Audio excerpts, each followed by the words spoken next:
नमस्कार साथियों, आज हम यहाँ पर बात करने वाले हैं मध्य प्रदेश जो वर्ग की पात्रता परीक्षा आयोजित होने वाली है आने वाले समय में, उसमें बहुत ज़्यादा इंपॉर्टेंट जो आपके लिए चीज़ें होने वाली हैं हम उन पर यहाँ पर डिस्कस करने वाले हैं। तो आइए वीडियो को स्टार्ट करते हैं। आप सभी का बहुत बहुत स्वागत है मेरे यूट्यूब चैनल शिक्षा जगत पर। तो साथियों, जैसा कि आप देख पा रहे हैं, हम यहाँ से बात कर रहे हैं मध्य प्रदेश पात्रता परीक्षा वर्ग 1 की। ठीक है साथियों, तो ये पूरा वीडियो आप सभी के लिए बेहद इंपॉर्टेंट होने वाला है। हम किसकी बात कर रहे हैं साथियों? हम बात करने वाले हैं, यहाँ पर देखेंगे आप लोग, मध्य प्रदेश जो हमारा वर्ग की पात्रता परीक्षा है होने वाली है, उसमें कौन कौन सी आपको सहायता चीज़ें जो है वो करने वाली हैं। तो जैसा कि हम यहाँ पे बात कर रहे हैं, आप देख पा रहे हैं प्रीवियस ईयर जो कट ऑफ हमारा गया था, वर्ग की जो परीक्षा अभी तक पहले हुई हैं उनमें कितने फॉर्म फिल हुए, उनमें कट ऑफ क्या गया। आइए तो स्टार्ट करते हैं। तो हम आज बात करने वाले हैं साथियों जो हमारा प्रीवियस ईयर का कट ऑफ रहा है। तो जैसा कि आप लोग सभी जानते हैं और आप लोगों ने भी हो सकता है कि ये सारे एग्जाम पहले दिए होंगे। तो आप देख पा रहे हैं, अगर हम बात करेंगे 2003 की, तो 2000 में साथियों टोटल जो हमारे फार्म है 1,74,360 जो फार्म है, केवल वर्ग की बात कर रहा हूं मैं साथियों, तो ये वर्ग में फार्म भरे गए थे। क्लियर है? फिर हम बात करेंगे कि एडमिट कार्ड जारी कितने हुए थे, तो 1,85,118 जो है वो एडमिट कार्ड जारी किए गए थे। अब यहाँ पर एक जो क्वेश्चन है वो आपके मन में आ सकता है कि सर 1,74,000 फॉर्म भरे गए थे, फिर 1,85,000 एडमिट कार्ड जारी कैसे किए गए? तो आपको मालूम है जो 2018 में परीक्षा हुई थी उसमें जो उत्तीर्ण अभ्यर्थी थे उनको भी इस परीक्षा में शामिल किया गया था। ओके, और एग्जाम दिया था 1,55,709 साथियों ने जो हमारे अभ्यर्थी रहे, और इसमें से केवल पास हुए थे 40,366। तो इस डेटा से आपको एक चीज़ तो क्लियर हो रही है, मैं इसलिए ये वीडियो आपके लिए बनाने जा रहा हूँ। और एक हमारी सीरीज जो है जो शिक्षक भर्ती परीक्षा को लेकर हमारी लगातार सीरीज जारी रहेगी, जिसमें वर्ग 1, वर्ग 2 और वर्ग 3 के बारे में कि आप कैसे वह एग्ज़ाम को निकाल सकते हैं, उसे फाइट कर सकते हैं। इसलिए आप पूरा वीडियो बहुत ध्यान से देखें यदि आप वास्तविकता में शिक्षक के पद पर चयनित होने वाले हैं। ओके, तो आप देखिए ये सारी चीज़ें दर्शाता है कि एडमिट कार्ड, चलिए ये भी छोड़िए, आप अगर एग्जाम 1,55,000 ने दिया था, कितने लोगों ने दिया था? 1,55,000 ने जो एग्जाम दिया था और उसमें पास हुए थे केवल 40,000 साथी।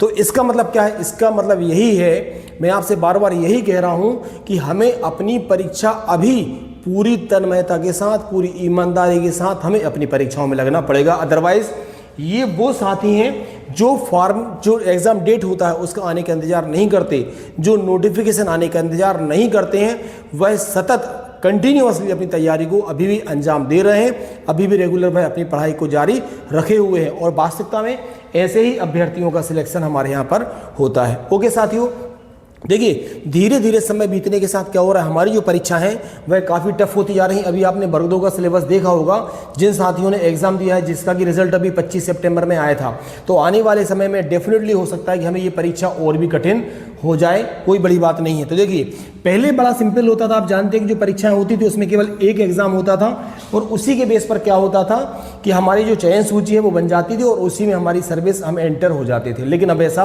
नहीं है, हम बहुत अच्छे से जानते हैं। तो हमें अभी बिवेयर होना पड़ेगा, अवेयर होना पड़ेगा। ओके ना? तो अब आप लोग जानते हो कि हमें यहाँ से क्या है, प्री भी देना है और प्री में, अच्छा एक बात और, ये जो प्री का कट ऑफ मैंने यहाँ पे आपको मेंशन कर रखा है, जो हमारे जनरल कैटेगरी के कैंडिडेट्स होते हैं उनको आपका 150 है ना, ध्यान रखना, आउट ऑफ 150 में से हमें 90 मार्क्स क्वालिफाइंग मार्क्स हैं हमारे प्री एग्जाम में।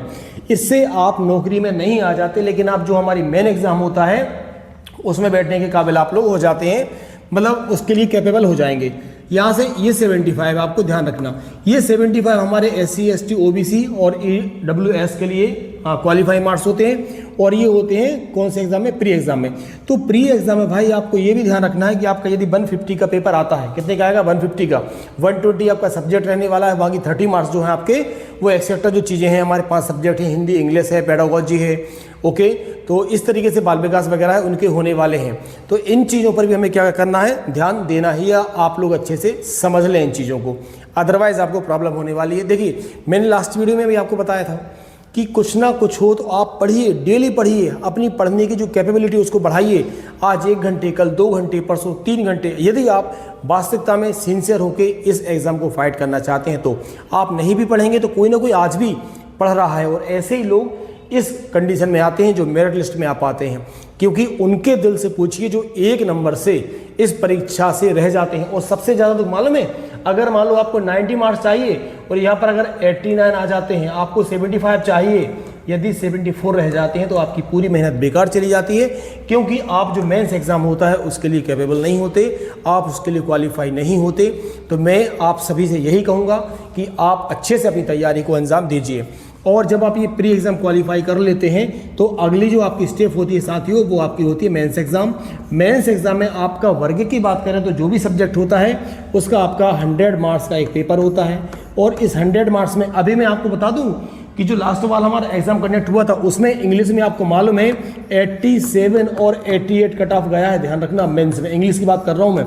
तो सोचिए कंपटीशन का लेवल कितना। मैं आपको डरा नहीं रहा हूं, केवल इतना चाहता हूं कि आप लोग अभी भी पढ़ रहे हैं, जो सिंसियर स्टूडेंट्स हैं, जो अच्छे साथी हैं, वह अभी भी पढ़ रहे हैं और रेगुलर अपनी पढ़ाई को आप लोग और अच्छे से जारी रख सकते हैं। अब बात आती है कि मैं अगला वीडियो आने वाला है मेरा, जिसमें कि इंग्लिश रहेगी, हिस्ट्री रहेगी, पॉलिटी रहेगी, इन सब्जेक्ट में हम, और केमिस्ट्री भी इंक्लूड कर दूंगा मैं, कि कौन कौन सी बुक हमें अभी पढ़े। तो अभी आपको क्या करना है, जो हमारी बेसिक एनसीईआरटी बुक्स होती हैं, मैंने बताया था आपको 6 to 12 अपने अपने सब्जेक्ट की जो एनसीईआरटी बुक्स हैं 6 to 12, उसको आप बहुत अच्छे से कंप्लीट कर लीजिए। क्योंकि देखिए नोटिफिकेशन आने के बाद तो फिर जो मैं आपको बता रहा हूँ कि ये जो एग्जाम देने वाले हैं, ये बहुत सारे लोग ऐसे होते हैं कि जैसे नोटिफिकेशन आता है तो वो अपनी तैयारियों में लग जाते हैं, लेकिन वो फाइनल सिलेक्शन तक नहीं पहुँच पाते हैं। फाइनल सिलेक्शन किसका होगा? फाइनल सिलेक्शन होता है जो अभी भी तैयारी कर रहे हैं, जो नोटिफिकेशन का इंतजार नहीं कर रहे हैं, उनका ये मान के चलिए कि आप डेफिनेटली सिलेक्शन होने वाला है।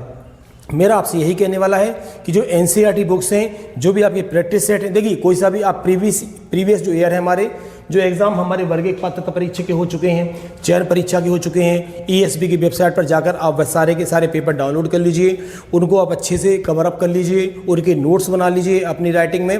देखिए मेहनत तो करनी पड़ेगी, लेकिन आप लोग जानते हैं आने वाले समय में 8वां वेतनमान भी लागू होने वाला है, और ये जो परीक्षा है एक बहुत बड़ी परीक्षा है, बहुत शानदार पद है, बहुत एक अच्छी जगह आप पहुंचने वाले हैं।